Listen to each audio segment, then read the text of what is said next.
আসসালামু আলাইকুম everyone, welcome to my new another video. কেমন আছেন আপনারা? আমি আলহামদুলিল্লাহ ভালো আছি। আজকে আমি আপনাদের সাথে শেয়ার করব আলু দিয়ে মুরগি রান্নার রেসিপি। আপনারা আবার বলতে পারেন এটা কোনো দেখানোর বিষয় হলো, এটা তো সবাই পারে। জি, সবাই পারে, কিন্তু আমার চ্যানেলটাই হচ্ছে যে পেজটাই হচ্ছে যে কুকিংয়ের, তাই আমি ডেইলি যা রান্না বান্না করি তাই আপনাদের সাথে শেয়ার করি। চলুন তাহলে দেখা যাক।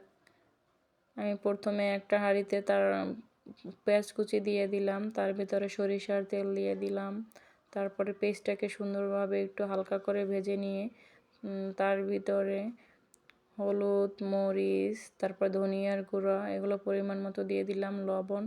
এখন আদা বাটা, রসুন বাটা দিয়ে দিলাম। আমি একটু মুরগিতে রসুন বাটাটা বেশি খাই, আদাটা একটু রসুনের তুলনায় কম দিই। আমার কাছে এভাবে ভালো লাগে, কে কেমন খান জানি না। এই যে আমি এখন দিয়ে দিলাম এটাকে। এখন আমি নাড়াচাড়া করে সুন্দরভাবে মশলাটাকে কষিয়ে নেব কিছুক্ষণ।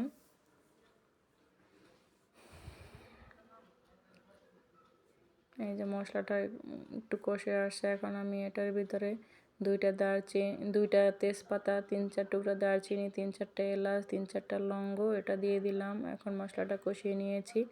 এর ভিতরে আমি দিয়ে দেবো টমেটো কুচি, একদম ছোট ছোট কুচি করে নিয়েছি টমেটো একটা। সেটাকে আমি এখন মশলাটার ভিতরে দিয়ে আরেকটু কষিয়ে নেব। মুরগির ভিতরে টমেটো কুচি বা টমেটোর কেচাপ দিলে মুরগির রান্নার তরকারিটার কালারটা কিন্তু হেব্বি সুন্দর আসে, টকটকে, দেখতেও সুন্দর লাগে। তাই আমি এটাকে দিয়ে দিলাম। এই যে মুরগি ধুয়ে কুটে পরিষ্কার করে রেখেছিলাম সেগুলো আমি এখন দিয়ে দিলাম।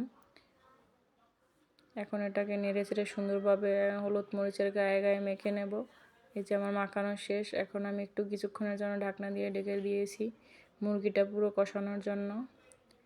এই যে আমি মাঝে মাঝে ঢাকনা উঠিয়ে তারপরে নেড়ে চেড়ে নিচ্ছি। এখন এই যে নাড়াচাড়া করে আমি কষানো শেষ মুরগি, তার ভিতরে আমি আবার মাছ পর্যায়ে আলু দিয়ে দিলাম। বাচ্চারা আলু খেতে ভীষণ ভালো লাগে, আমারও ভালো লাগে। আজকে রান্না করব আলু দিয়ে, তাই এই যে আমি মুরগিটার সাথে আলু দিয়ে ভালোভাবে কষিয়ে নিচ্ছি, এখন ঢেকে দিয়েছি। এই যে আমার কষানো প্রায় শেষ। এই দেখুন মুরগির থেকে তরকারি থেকে তেল ছেড়ে দিয়েছে, পানি শুকিয়ে গেছে। এখন আমি আগে থেকে গরম পানি করে রেখেছিলাম, আমি তরকারিতে গরম পানি ইউজ করব, তাহলে তরকারিটা তাড়াতাড়ি হয়ে যাবে। ঠান্ডা পানিটা বলক আসতে সময় লাগে, তাই আমি গরম পানি করে নিয়েছি, ফ্লাক্স ওইটা দিয়ে দিলাম। এই যে আমি গরম পানিটা ইউজ করব, তাড়াতাড়ি তরকারি হইতে কিন্তু গরম পানি ইউজ করলে তাড়াতাড়ি তরকারিটা হয়ে যায়। যে এখন আমি পানি দিয়ে একটু নেড়ে চেড়ে সুন্দর করে নেড়ে চেড়ে দেবো তরকারিটা। নেড়ে চেড়ে দিয়েছি, এখন আমি ঢাকনা দিয়ে সিদ্ধ হওয়ার জন্য কিছুক্ষণ অপেক্ষা করব।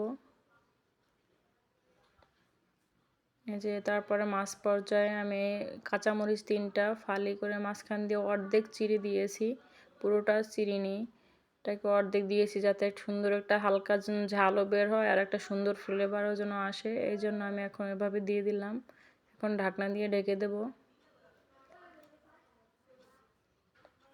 এই যে কি সুন্দর যে একটা অ্যারোমা বের হচ্ছে গাইস।